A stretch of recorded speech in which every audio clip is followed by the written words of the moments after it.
जो सबसे अधिक महत्वपूर्ण हैं और बोर्ड एग्जाम में बहुत बार पूछे गए हैं, वही मुहावरे एवं लोकोक्तियाँ आपको हम इस वीडियो के माध्यम से बताने जा रहे हैं। यदि आप इतना पढ़ लेते हो तो मेरा पूरा विश्वास करिए कि इससे बाहर एक भी मुहावरा और लोकोक्तियाँ आपसे नहीं पूछा जाएगा। जी हाँ प्यारे बच्चों, आज के इस वीडियो में हम बात करने वाले हैं मुहावरे एवं लोकोक्तियाँ की, जो कि UP board exam 2024 class 12th Hindi के लिए बहुत बहुत महत्वपूर्ण है। बच्चों, पहला मुहावरा जो है या लोकोक्तियों की बात करें, उसमें अपना उल्लू सीधा करना। ये तो यहाँ पर लिखाया है, इसलिए आपको तुरंत दिख गया कि इसका अर्थ क्या होगा। आप दिमाग लगाइए कि जब आपका इस तरह का प्रश्न वहाँ पर आएगा, अपना उल्लू सीधा करना है यानी अपना काम निकालना। देखो उसमें खुद ही अर्थ निकल कर आएगा। अपना उल्लू सीधा करना मतलब अपना काम निकालना, अपना काम निकालना मतलब स्वार्थ होना, और स्वार्थ होने मतलब स्वार्थ सिद्ध करना। समझ में आया? ऐसे आप करिएगा। तो अपना उल्लू सीधा करने का अर्थ होगा स्वार्थ सिद्ध करना, और इसका वाक्य में प्रयोग होगा, आजकल के नेता लोग वोट के लिए खुशामद करके अपना उल्लू सीधा करते हैं। ये लोगों को जो है खुशामद करते हैं, लोगों को खुश करते हैं बड़ी बड़ी बातें करके, और अपना उल्लू सीधा करते हैं यानी वोट पाकर जो है निकल लेते हैं। तो इस तरह से इसका वाक्य प्रयोग हो जाएगा। अपने पैरों पर खड़ा होना।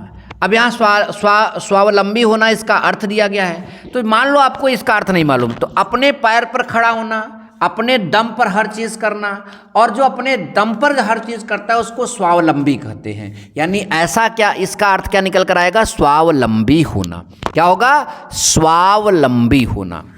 यहाँ पर लिखा है बच्चों, विकास के माता पिता उसकी शादी करना चाहते थे। जो विकास है उसके माता पिता उसकी शादी करना चाहते थे, लेकिन उसने कहा जब तक वो अपने पैर पर नहीं खड़ा होगा तब तक वो शादी नहीं करेगा। तो इस तरह से प्रयोग कर दीजिए। आप अपना उसमें कोई और दोस्त ले लीजिएगा, विकास जरूरी थोड़ी है। अंगूठा दिखाना। भैया अंगूठा आप कब दिखाते हो? ठेंगा दिखाना। आपने कभी बचपन में ये खेल खेला होगा, ले लो ये ठेंगा ले लो, तो इसका मतलब क्या है? वो आपको मना कर रहा है, आपको कुछ नहीं देने वाला है, स्पष्ट मना कर दे रहा है। तो ऐसे अर्थ निकाल बच्चों। तो यहाँ पर लिखा, जब तक लिपिक ने उसका कार्य नहीं किया तब तक, लिपिक माने क्लर्क होता है, तब तक वह उसे कुछ राशि देने का वादा करता रहा। यानी जब तक उसने काम नहीं किया तब उसको कुछ न कुछ जो है राशि यानी कुछ न कुछ पैसा देने का वादा करता रहा है। काम होते ही उसने लिपिक को अंगूठा दिखा दिया, यानी अब पैसा देने से साफ साफ मना कर दिया। अच्छा बच्चों, अगला है आँखों का तारा होना। आँख का तारा होना यानी आँख को प्रिय लगना। भाई आँख का तारा कौन होगा? जो आँख को प्रिय लगेगा। आँख को प्रिय लगने मतलब अत्यंत प्रिय लगना। तो राम कौशल्या के आँखों के तारे थे। या फिर इसका वाक्य प्रयोग आप कर सकते हो, प्रत्येक पुत्र जो है अपने माँ की आँख का तारा होता है। ये आप यहाँ पर लिख दीजिएगा। आकाश पाताल एक कर देना। आकाश पाताल एक करना मतलब समझ लेते हैं, आकाश कहाँ है पाताल कहाँ है? असीमित, बहुत क्षमता से भी बाहर कार्य करना। तो क्या होगा? असीमित प्रयत्न करना। इस वर्ष आईएएस परीक्षा देने के लिए सुरेश ने आकाश पाताल एक कर दिया। या फिर आप बोलिए, इस वर्ष जो है मनोज जो है 12वीं की परीक्षा देने के लिए आकाश पाताल एक कर दिया। इस तरह से आप इसका अर्थ बताइए। ठीक, नंबर नेक्स्ट, ईद का चांद होना। अरे भैया ईद का चांद होने का मतलब क्या होता है? ईद का चांद बहुत समय बाद दिखाई देता है, रोज रोज थोड़ी ईद होती है, यानी बहुत दिन बाद दिखाई देना। तो यहाँ पर लिखा है, भाई विपिन, वाक्य प्रयोग, भाई विपिन जब से तुम इंजीनियर बने हो ईद का चांद हो गए हो। अरे भैया जब वो इंजीनियर बन गया है तब इंजीनियरिंग करेगा कि रोज तुम्हारे सामने दिखाई देगा? यानी वो कभी कभी दिखाई देता है, और जब कभी कभी दिखाई देता है तो भाई उसको क्या बोलेंगे? कहेंगे भाई तुम ईद के चांद हो गए हो। तो भाई विपिन जब से तुम इंजीनियर बने हो तब से तो भाई ईद के चांद ही हो गए हो। ठीक, तो इस तरह से वाक्य प्रयोग करिएगा। बच्चों नेक्स्ट प्रश्न है घिए के दिए जलाना। अरे यहाँ घी खाने के लिए नहीं मिल रहा है और आप दिए की बात कर रहे हैं। कोई घी का दी कब जलाता है? जब बहुत ही खुशी होता है, यानी खुशियाँ मनाना। भ्रष्ट अधिकारी का तबादला होने पर सभी कर्मचारियों ने घी के दिए जलाए, यानी सभी कर्मचारी जो है खुश हो गए। अगला है तिल का ताड़ बनाना। अब ये तिल छोटी चीज़ है, उसका ताड़ बना रहे हो, बड़ी चीज़ बना रहे हो, तो छोटी बात को बड़ी बनाना।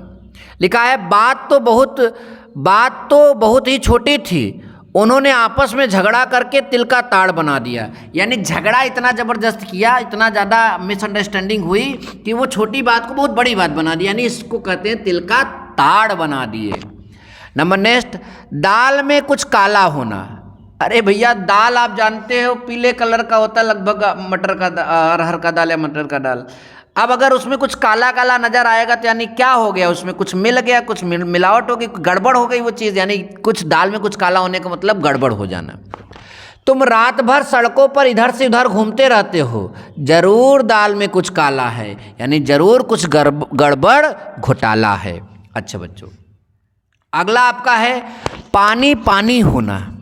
अरे आपने गाना ही सुना, एक गाना बॉलीवुड वाले गाते भी हैं कि सैया ने मुझे ऐसे देखा कि मैं पानी पानी हो गई। अब पानी पानी होने का मतलब ये हुआ कि वो लज्जित हो गई। यहाँ पर जो है नायिका जो है वो बोल रही है कि मैं लजा गई हूँ, आपने ऐसे देखा। तो यहाँ पर पानी पानी होने का अर्थ होता है लज्जित होना। अब इसका मतलब ये नहीं कि वही चीज़ गाना ही यहाँ पर लिख कर चले आओ, इस हिंदी है, इसको जो है यहाँ पद्य में इसका जो है उदाहरण नहीं देना है, यहाँ पर जो है आपको गद्य में देना है। तो मेहमान के सम्मुख अपने नौकर के प्रति, मेहमान के सम्मुख अपने नौकर के प्रति पुत्र के अशिष्ट व्यवहार को देखकर पिता पानी पानी हो गया। यानी उसका एक पिता है, उसका पुत्र बहुत दुष्ट है और मेहमान के सामने जो है एकदम अशिष्ट व्यवहार, मतलब जो शिष्टाचार वाला व्यवहार नहीं है, उसको देखकर मेहमान पानी पानी हो गए, मतलब पिता पानी पानी हो गए। पानी पानी हो गए मतलब लज्जित हो गए। अगला है अधजल गगरी छलकत जाए, भरी गगरिया चुप्पे जाए। हालांकि पूरा नहीं लिखा है तो यहाँ पर इतना ही लिखा अधजल गगरी छलकत जाए। अधजल गगरी यानी आधा जल की गगरी, यानी कम है, और छलक छलक कर ऐसा दिखा रहा है भैया पूरा भरा है। तो कम होने पर अधिक का दिखावा करना, लिखा है ना, कम होने पर अधिक का दिखावा करना। नरेश कमाता तो 3,000 रुपये है और 5,000 का सूट बनवा लिया, जैसे बड़ा धनी हो। इसी को कहते हैं अधजल गगरी छलकत जाए, मतलब कमाओ अठन्नी और खर्च करो रुपया। तो ये दिखावा ही ना हुआ, वही बात अधजल गगरी छलकत जाए। अगला नंबर बच्चों, आम के आम गुठलियों के भी दाम। यानी आम का भी तो पैसा मिल रहा है, गुठली का भी मिल रहा है, यानी दो तरह से पैसा मिल रहा है, यानी दोहरा लाभ हो रहा है, डबल लाभ हो रहा है यहाँ पर। सोहन ने चावल तो पहले ही अच्छे दाम में बेच दिए थे, अब धान की भूसियों को भी बेचकर अच्छे पैसे बना रहा है, यानी पैसे बना रहा है। इसी को कहते हैं आम के आम गुठलियों के दाम। अच्छा बच्चों, ये भी बड़ा अच्छे समझ में आया। नंबर नेक्स्ट है आंख का अंधा नाम नयन सुख। आंख का अंधा है और नाम नयन सुख, यानी वो नयन का सुख ले रहा है, अच्छी अच्छी चीजें देख रहा है। भाई उसके पास जब अंधा है तो कैसे देख सकता है, यानी नाम के विपरीत गुण होना। ऐसा कभी संभव होगा कि जो आंख का अंधा हो नयन का सुख ले, यानी नाम के विपरीत गुण होना। अब देखो उदाहरण में क्या लिखेंगे, करोड़ीमल जो है करोड़ीमल नाम के व्यक्ति को भीख मांगकर अपना पेट पालना पड़ता है। यह तो वही बात हुई आंख का अंधा नाम नयन सुख, यानी करोड़ीमल नाम है और भीख मांगकर जो है अपना पेट पाल रहा है, तो वही चीज हुई आंख का अंधा नाम नयन सुख। ठीक। अच्छा अगला देखो बच्चों, अगला आपका है एक पंथ दो काज। बोलते ना गांव में एक तीर दो निशाना, वही चीज एक पंथ दो काज, यानी एक प्रयत्न से दोहरा लाभ। मोहन परीक्षा देने हरिद्वार गया था, उसने परीक्षा भी दे दी और गंगा भी स्नान कर लिया। इसी को कहते हैं एक पंथ दो काज। अगला नंबर, घर का भेदी लंका ढावे, यानी आपसी फूट विनाश कर देती, यानी घर में आपसी फूट होगी तो विनाश कर देगी। जयचंद ने मोहम्मद गोरी को बुलावा ना भेजा होता तो देश दीर्घकालीन गुलामी से बच जाता। इसी को कहा गया है घर का भेदी लंका ढावे। इसलिए इतिहास जब पढ़ाया जाता है जयचंद का नाम जरूर आता है। नंबर नेक्स्ट, चोरी की दाढ़ी में तिनका, यानी दोषी सदैव मतलब कि सशंकित रहता है। दीनदयाल की पुस्तक खोने पर अध्यापक ने सभी छात्रों की तलाशी लेने के लिए कहा, तो रामू